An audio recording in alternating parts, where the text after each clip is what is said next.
Hello guys, আমি মৌ আর আমার নতুন একটি ব্লগে তোমাদের অনেক অনেক স্বাগত জানাই। আশা করি তোমরা সবাই অনেক ভালো আছো আর আমিও অনেক ভালো আছি। তো আবারও চলে এলাম একটা নতুন ভিডিও নিয়ে তোমাদের সাথে গল্প করব বলে।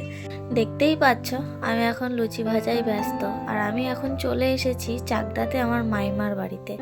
মাইমার বাড়িতে কেন এসেছি সেই কারণটাও তোমাদেরকে বলছি। কারণটা হচ্ছে আজকে আমরা সবাই মিলে প্ল্যান করেছি যে আমরা যাব বিরাটিতে। এবার সেখান থেকে সবাই মিলে প্ল্যান করা হয়েছে যে বিরাটি থেকে আমরা যাব কলকাতায় ঘুরতে।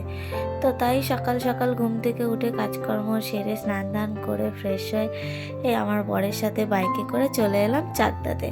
এবার চাকদা থেকেই সবাই মিলে যাওয়া হবে একসঙ্গে বিরাটি। তা আমি যাব, আমার বৌদি যাবে, বৌদির মা, ভাই বউ সবাই মিলে আমরা মোটামুটি অনেক কয়জনই যাব। আমার বাড়ি হবিবপুর। হবিবপুর থেকে চাকদা খুব বেশি দূরের রাস্তা না, তাও ট্রেনে করে আসতে আধা ঘন্টা পৌনে 1 ঘন্টা মতো সময় লেগে যায়। তো বাচ্চা নিয়ে ট্রেনে করে অত সকালবেলায় একা একা আসা একটু চাপ হয়ে যায়। সেই কারণেই আমাকে ও বলল যে ট্রেনে যেতে হবে না, আমি ডিউটি যাওয়ার পথে তোমাদেরকে নামিয়ে দিয়ে আসবো। তো আমরা যাব চাকদায় আর ও যাবে ডিউটিতে পালপাড়াতে।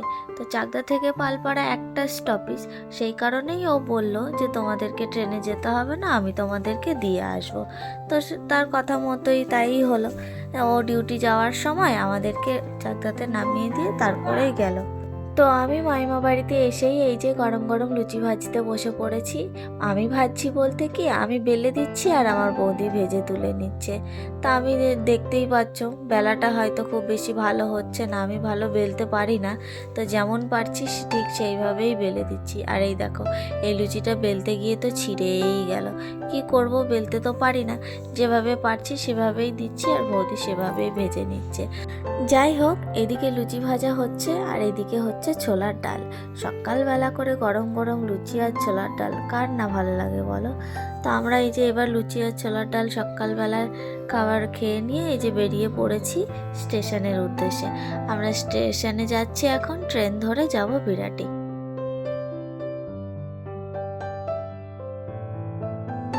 আর এই যে এখন আমরা ট্রেনে উঠে পড়েছি। বাবা, ট্রেনে উঠতে গিয়ে জানো কি ভিড়, ট্রেনে উঠতেই পাচ্ছিলাম না।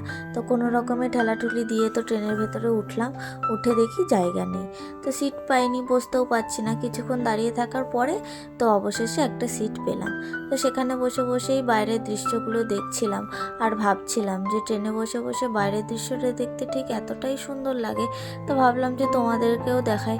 আমি দেখছি যেহেতু, তো তোমরাও দেখো, তোমাদেরকেও দেখাই, তাই জন্য ক্যামেরা বন্দি করে নিলাম। দেখো বাইরের দৃশ্যটা ভেতর থেকে কত সুন্দর লাগে দেখতে, দেখে যেন চোখ জুড়িয়ে যাচ্ছে, এত সুন্দর লাগছে দেখতে। আর জানো, আজ আমি প্রথমবার যাচ্ছি মেজদির বাড়িতে। এর আগে অনেকবার মেজদিদি আমাকে বলেছে যাওয়ার জন্য, কিন্তু সুযোগ সুবিধা হয়ে ওঠেনি। তো আজকে হয়ে উঠলো, তাই জন্যই সবাই যেহেতু যাচ্ছে তো সবার সাথে দেখলাম যে যাই, গিয়ে ঘুরেই আসি। এতবার করে বলে যাওয়াই হয় না, তো যাই গিয়ে ঘুরে আসি। তা আমরা বেলঘরিয়াতে নামবো, তো স্টেশন চলেই এসেছে। এবার বেলঘরিয়াতে নেমে সোজা অটো ধরবো, অটো ধরে সোজা চলে যাব মেজদিদির বাড়িতে। অটো করে যেতে হয়তো খুব বেশি সময় লাগে না, আমি যেহেতু প্রথমবার যাচ্ছি, তবে ওদের মুখ থেকে গল্পেই শুনেছি হয়তো 10 থেকে 15 মিনিট সময় লাগে। আর এই যে চলে এসেছি মেজদিদির বাড়িতে। অনেক যুদ্ধ করার পর চলে এসেছি মেজদিদির বাড়িতে। এইটা হচ্ছে আমার মাইমা আর এই যে মেজদিদির ঘর। আমরা সবাই মিলে এসে ঘর জুড়ে সারা ঘর বাড়িতে লোকজনে ভরে গেছে। মেজদিদিরা 3 জনা মানুষ, তো ওরা 3 জনা, এত বড় বাড়িগুলোতে 3 জনা থাকে।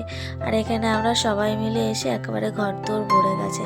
আর এই যে দেয়ালের এই আঁকাগুলো দেখতে পাচ্ছ, এগুলো মেজদিদি নিজে হাতে করে এঁকেছে, রং করেছে নিজে হাতে করে।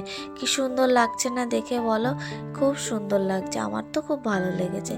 আর এটাও চিন্তা করছি যে কত সুন্দর হাতের কাজ, পুরো বাড়িটাকে কি সুন্দর করে সাজিয়ে নিয়েছে। আর এই যে আমরা এখন কফি খেতে বসে পড়েছি, এসে ফ্রেশ ট্রেশ হয়ে নিয়ে কফি খেতে বসে পড়েছি। মেসদিদি গরম গরম কফি এনে দিল, তো কফি খাচ্ছিলাম আমরা আর গল্প করছিলাম। তো আজকের ভিডিওটা এই পর্যন্তই। আশা করি তোমাদের সবাই অনেক ভালো লেগেছে। যদি ভালো লেগে থাকে তাহলে অবশ্যই একটা লাইক কমেন্ট শেয়ার করে দিও আর আমার চ্যানেলটিকে সাবস্ক্রাইব করে দিও। টাটা।